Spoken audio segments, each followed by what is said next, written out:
Always blame the hormone. The what, why and how. Continuation of my Healthy Hindustan series. So here I am on topic number 2.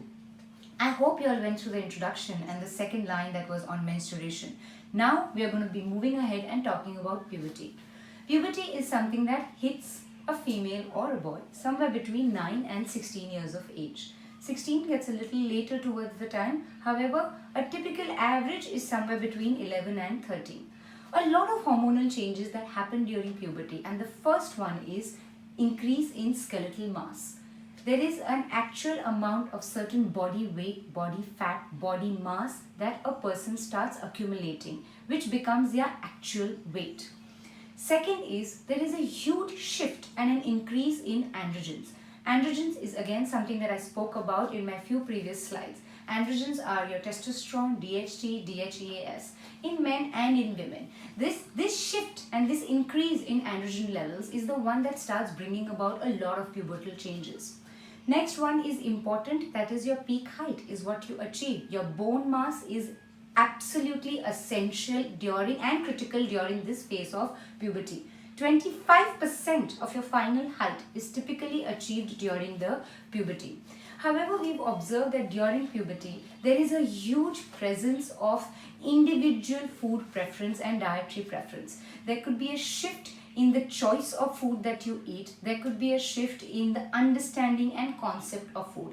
Getting on to strict diet patterns is one of the most common things, not only with kids going to school or in college, but even with athletes who have a very high energy expenditure. We face a huge issue for them to achieve their maximum dietary intake in order to make sure that they are not deficit in achieving their final height and to make sure that they have achieved their maximal skeletal mass.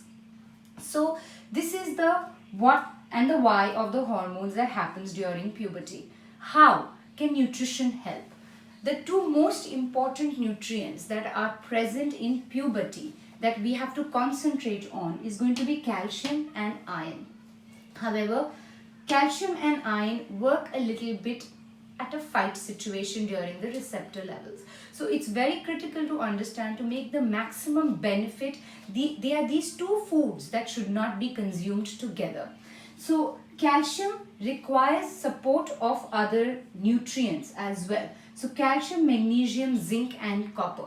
Calcium, however, along with vitamin D is also very, very important to achieve that strong bone and the maximum 25% of the final height. So calcium and vitamin D, zinc which supports vitamin D, and magnesium that supports calcium absorption and homeostasis. Along with that, we need copper. Copper which acts as the building blocks for the bone. While this is the list and importance of calcium, what is also important is iron. So I have listed down few foods that are calcium rich and iron rich. Calcium rich foods such as green leafy vegetables, dairy, but like I said, there could be a strong dietary preference. It could be in terms of eating less or eating vegetarian or eating vegan, and then it gets quite complicated to explain to that age group the importance of a particular food group. And if you are facing an issue or you are someone who personally does not consume certain kind of foods due to your personal choices, make sure that you visit a nutritionist and get your support of calcium and iron in your diet. Consuming nuts and oil seeds and fish. These are my rich sources of calcium.